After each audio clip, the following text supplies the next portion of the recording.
Hello everybody. It is Oral Bros Rio here. I am back to you with another video today. Today is not a build video. It is an update video for all the updates of the game, as well as my opinions on the gear sets and what you should do with them. So here we are with the uh, named items. First, we will go with the relic. So the relic is a sniper rifle, and it has the unique trait of perfect focused. So what it does is after killing an enemy with a headshot, the next shot landed on any enemy will be a guaranteed critical headshot, which is a very unique trait. The normal variant of this talent will be after killing an enemy with a headshot, the next shot will be a guaranteed headshot. So you get a critical headshot with this gun. And so it is a very good trait. I like it. It'll be amazing for PvE.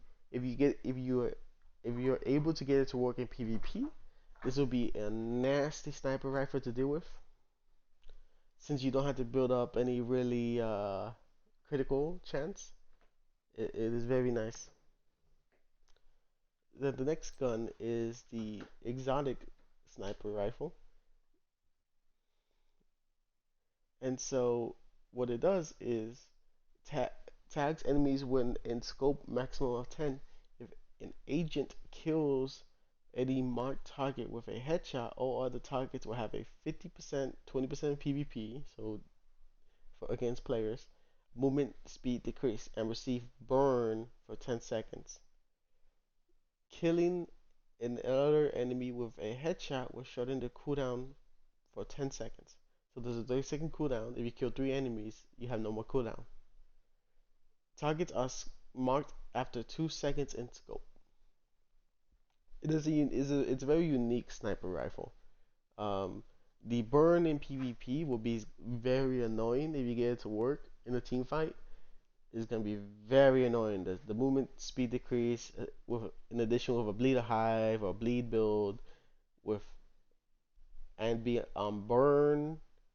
It's uh it's a very nasty little thing.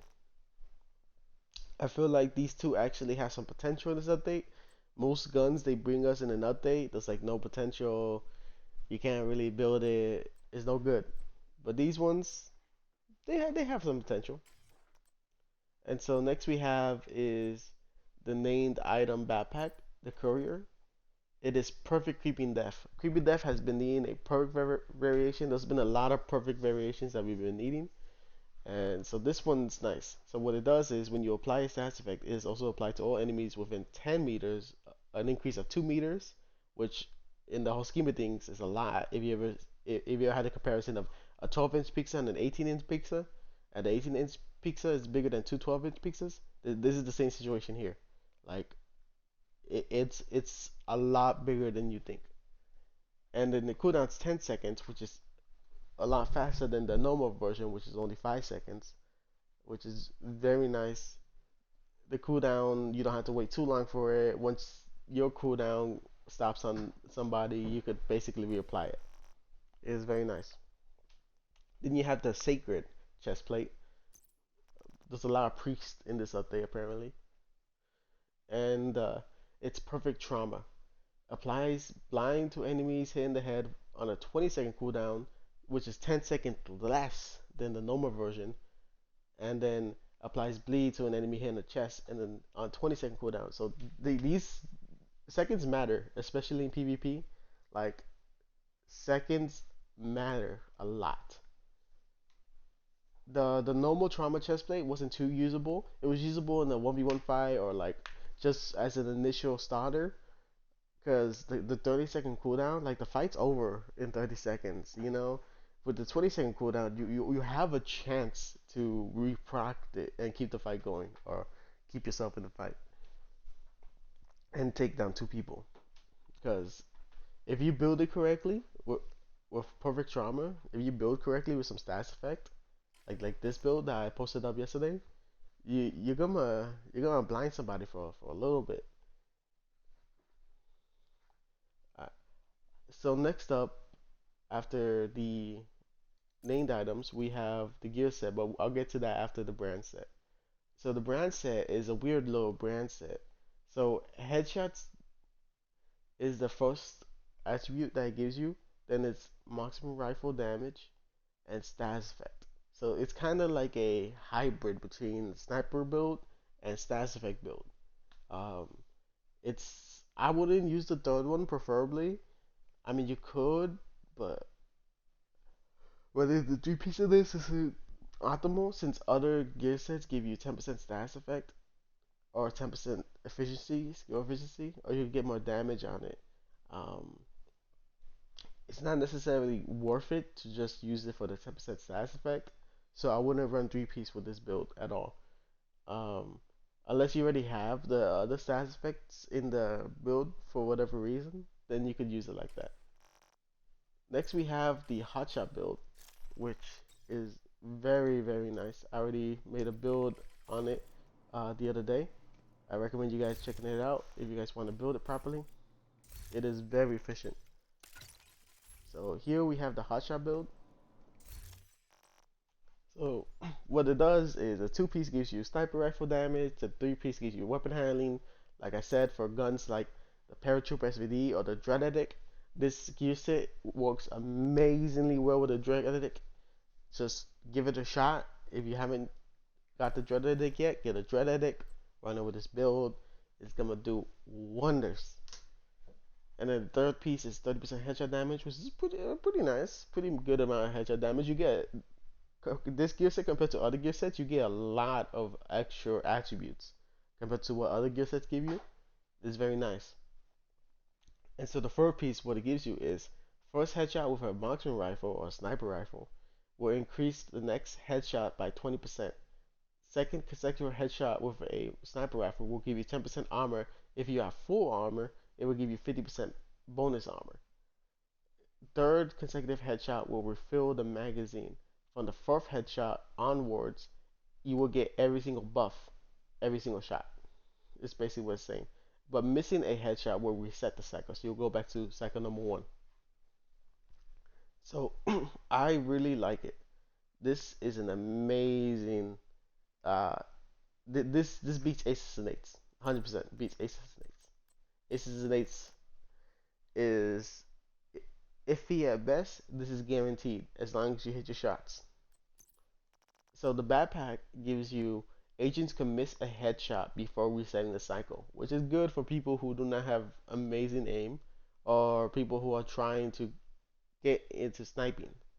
I would recommend using the backpack if you're not good at sniping. If you're an amazing sniper, I've sniped for a long time, so I'm running the build like this. Um, the chest plate, what the chest plate gives you is increases the bonus armor from 50 to 100%. This buff is no good. I don't know what they were thinking with this one. I could see it working if you do like a full blue build and then run the paratrooper and then get like three shots in the head and then get bonus armor. Um, I wouldn't recommend running it like that. The chest plate is no good. It's another bad chest plate. The backpack's pretty decent for people who have no good aim. Um, that's that. Each piece rolls red, so it's a DPS build through and through. Uh, so what other changes they have in this update is they have a ninja bike messenger bag. So if anybody here played Division One, it's a pretty powerful backpack for builds. It's pretty broken. What it would do is, let me read it out for you. It slots in any equipped gear set or brand set item to fulfill a requirement, unlocking a gear or brand set bonus. Allows to unlock bonus from multiple sets simultaneously. Basically, in layman's terms, so say let's put on something. Yeah, let's put on a backpack. So we'll put on this gear set backpack. This will be our ninja bike messenger backpack. Then we're gonna put One Piece Hagberg. We're gonna have One Piece Providence there. We're gonna have One Piece Contractors here. We're gonna have the Fox's Prayers here. We're gonna have We're gonna have Pakawa's Holster. Easy, right? So this backpack gonna be broken when it comes out. I'm just gonna tell you that much. So with this one exotic backpack, remember this is an exotic, so you can't run over any other exotic. I don't know what attributes it's gonna have. Depending on what attributes it has, depending if it's like the memento or if it's a red one or if it's a blue one or if it's a yellow one, like it's going to change a lot of things in the meta. Um, so I don't know what the attribute is for now, since they haven't released it. Nobody knows it unless they work or got leaked. But what it would do is having this equipped, I would have 50% extra marksman rifle damage just by having this one piece. So instead of having two pieces of Hagsburg, I have one ninjabike messenger backpack, and I have second attribute unlocked for this.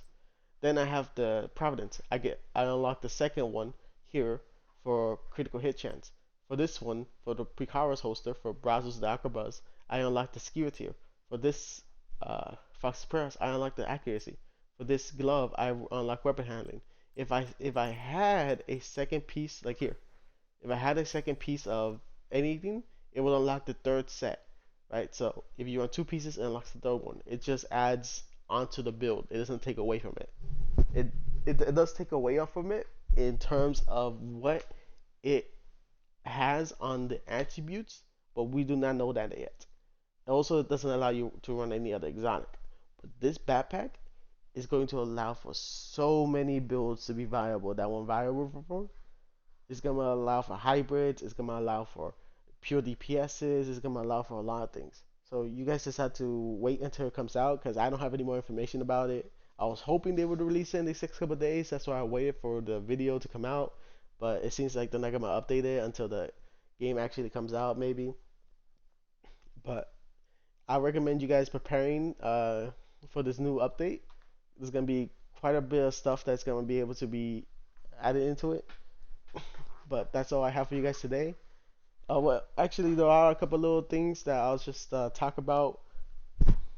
It is the PvP quality of life changes. So, for skill tier players, you can't jam somebody at skill tier 6 when you're skill tier 1 in PvP.